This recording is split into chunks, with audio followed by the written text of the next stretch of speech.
This is a video in clinical medicine from the New England Journal of Medicine.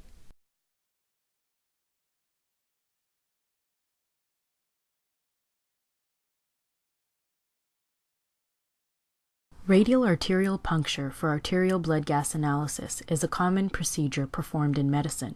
It is a fundamental skill that all medical trainees need to acquire. This video will review radial arterial puncture in the adult population.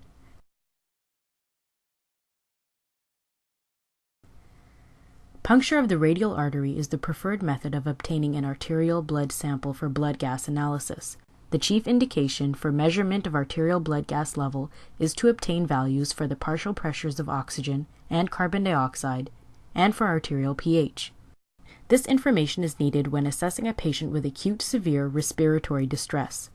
Measurements of arterial pH and the partial pressures of carbon dioxide and oxygen provide accurate information on the status of acid-base balance and gas exchange.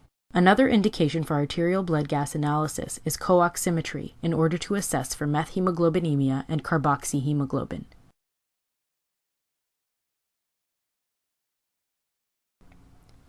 Radial arterial puncture is contraindicated in the presence of a known deficiency of collateral circulation to the distal upper extremity.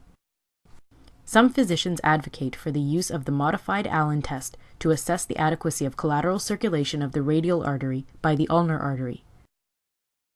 The Allen test is controversial, however, in that its ability to predict the risk of rare ischemic complications accurately is limited. Thus, based on current evidence, its use can be neither refuted nor supported. To perform the Allen test, occlude both the ulnar and radial arteries. Instruct the patient to make a fist to drain the blood from the hand. This should be done for approximately 30 seconds. Instruct the patient to unclench the fist. The patient's palm should appear blanched or pale. Now release pressure only from the ulnar artery. Adequate collateral circulation is indicated by the return of normal color within 10 seconds. Alternative techniques that can be used to measure collateral circulation of the forearm include color Doppler flow study, plethysmography, and MRI. These methods are more often used when assessing the radial artery for more invasive procedures, such as arterial harvesting for coronary bypass. In addition, radial arterial puncture should not be performed in the presence of an overlying skin infection. It is relatively contraindicated in patients receiving anticoagulants or in those with coagulopathies because of the increased risk of bleeding and hematoma formation. Standard arterial blood gas sampling kits are readily available that contain a syringe, a small 23 to 25 gauge needle either with a rubber stopper that may be used to remove the needle from the syringe or with an attached safety cap, and a syringe cap containing dry lithium heparin or sodium heparin. The concentration of heparin here varies depending on the manufacturer of the kit.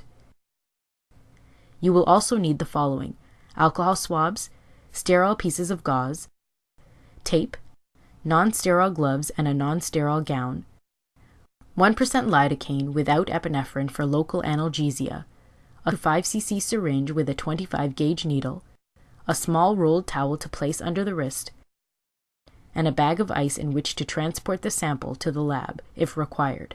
Arterial blood gas sampling often takes place in an emergency setting and may not allow for obtaining consent from the patient or next of kin. When possible, the procedure should be explained to the patient and consent obtained.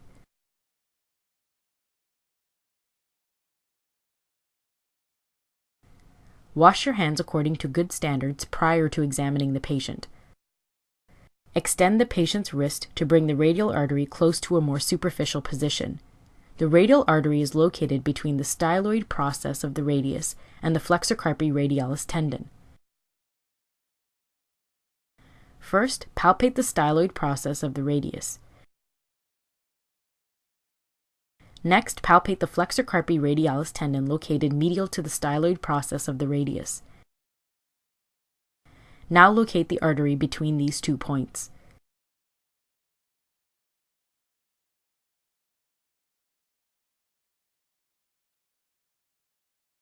The artery may be difficult to palpate, for example, in the presence of overlying edema or vasospasm.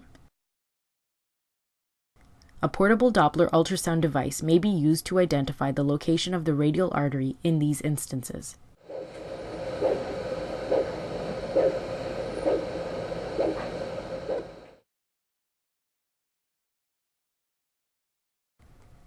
Extend the patient's wrist and place a rolled towel under it to maintain it in an extended position. Once the patient's wrist is positioned, put on a non-sterile gown and non-sterile gloves. Open the arterial blood gas kit and identify all the components so they are ready for use. Clean the site with an alcohol swab. Palpate the radial pulse and determine the point of maximum impulse, or use the Doppler ultrasound device to identify the location of the radial artery. Using the 5 cc syringe and small needle, draw up 1% lidocaine. Upon introducing the needle under the skin, draw back on the plunger to ensure that you have not punctured a vessel. Inject a small wheel of analgesic around the artery and wait 30 to 60 seconds for the lidocaine to take effect. Again, locate the maximum impulse with the index and middle fingers of the non-dominant hand. Holding the arterial blood gas syringe with the dominant hand, aim the needle away from the hand and toward the upper arm, and puncture the skin at a 30 to 45 degree angle at a point just below the index and middle fingers of the non-dominant hand. Advance the needle slowly until the syringe easily and passively fills with bright red pulsating blood. Ideally, you should obtain at least 1 to 2 cc's of blood. If no blood is obtained, do not pull back on the plunger. Withdraw the needle slowly until it is just under the skin and reattempt the procedure. After the blood sample is collected, withdraw the syringe and have an assistant apply pressure to the site with sterile gauze for approximately 5 minutes. In the meantime, expel the air bubbles from the syringe. Cover the needle with the attached safety cap and remove the needle from the syringe. Or remove the needle from the syringe using the rubber stopper. Attach the heparin-containing cap and, while holding the cap in place, push the plunger of the syringe to ensure the blood encounters the heparin. This will prevent the blood from clotting. Ensure that the syringe is labeled with the patient's name and unit number. Place the entire syringe in the bag of ice if transport to the lab is required.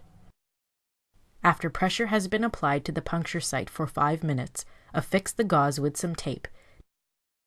Dispose of all sharps in the designated sharps containers.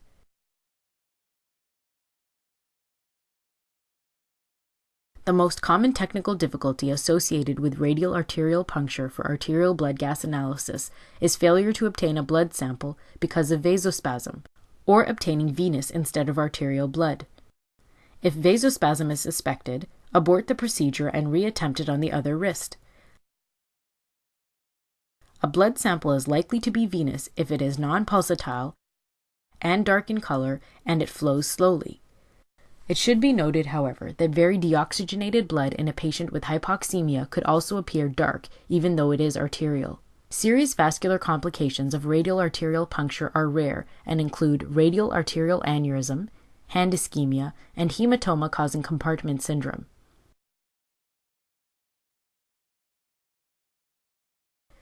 Arterial blood gas analysis provides useful information regarding respiratory and metabolic pathology. The partial pressure of carbon dioxide, bicarbonate concentrations, and pH values will assist in diagnosing the presence of primary or mixed respiratory and metabolic acidoses or alkaloses.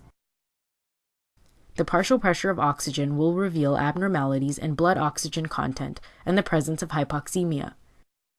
With the appropriate technique, radial arterial puncture for arterial blood gas analysis is a skill easily mastered by medical trainees. A more detailed approach to acid-base disorders and hypoxemic respiratory failure, while necessary, is beyond the scope of this instructional video.